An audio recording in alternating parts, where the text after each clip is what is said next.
postnatal? Apakah Bunda juga tahu bagaimana sih perkembangan awal pada masa kanak-kanak? Apa aja ya kira-kira yang terjadi pada anak pada masa awal? Nah, dalam video ini, saya, Julia Eri Cahyadi dengan NIM 2012006 akan menjelaskan apa itu masa postnatal, perkembangan awal masa kanak-kanak, serta apa aja ya yang berubah dari anak pada masa awal. Yuk simak video berikutnya. Masa postnatal adalah masa manusia dilahirkan sampai usia tua. Masa ini dimulai sejak manusia dilahirkan, yang kemudian akan mengalami pertumbuhan dalam jangka waktu yang lama, mulai dari bayi, balita, anak-anak, remaja, dewasa hingga lansia. Pada saat usia yang tua, maka berakhirlah masa postnatal yang di kemudian hari akan meninggal, Bunda. Perkembangan masa kanak-kanak awal kita bagi menjadi 3 ya Bunda, yaitu perkembangan fisik, perkembangan kognitif, dan perkembangan psikososial. Perkembangan fisik pada masa kanak-kanak awal berlangsung lebih lambat. Perkembangan fisik pada masa ini, anak mulai kehilangan penampilan bayi, bulat, dan lebih kurus.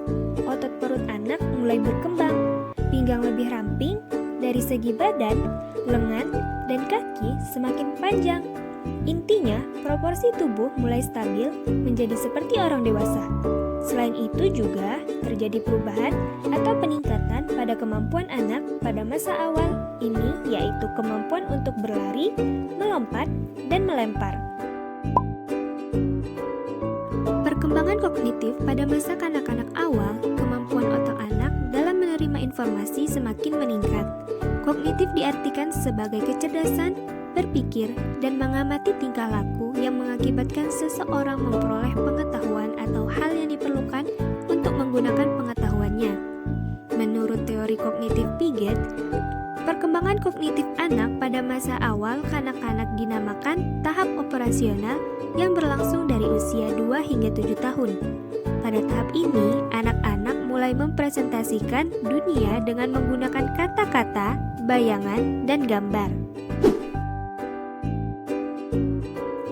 Perkembangan psikososial berkaitan dengan emosi, motivasi, dan perkembangan pribadi manusia. Pada masa kanak-kanak awal, jenis hubungan sosial lebih penting daripada jumlahnya.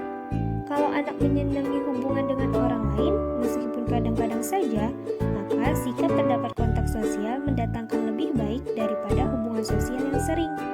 Anak lebih menyukai interaksi dengan manusia daripada benda, akan lebih mengembangkan kecakapan sosial sehingga mereka lebih populer daripada anak yang interaksinya terbatas. Pada fase ini, anak memiliki tugas-tugas perkembangan, meliputi belajar berbicara, belajar membedakan jenis kelamin, belajar mengendalikan hubungan emosional, membedakan baik dan buruk, membentuk konsep-konsep sederhana tentang kenyataan sosial dan alam, serta mempersiapkan diri untuk membaca.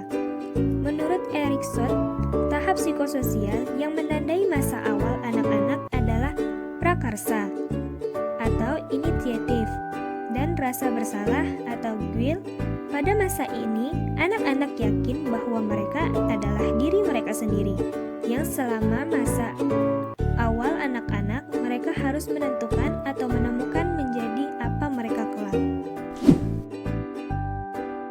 Nah, itulah penjelasan tentang masa postnatal dan perkembangan awal masa kanak-kanak. Apakah Bunda sudah paham? Semoga Bunda mendapatkan ilmu baru setelah menonton video ini ya. Terima kasih sudah menonton. Wassalamualaikum warahmatullahi wabarakatuh.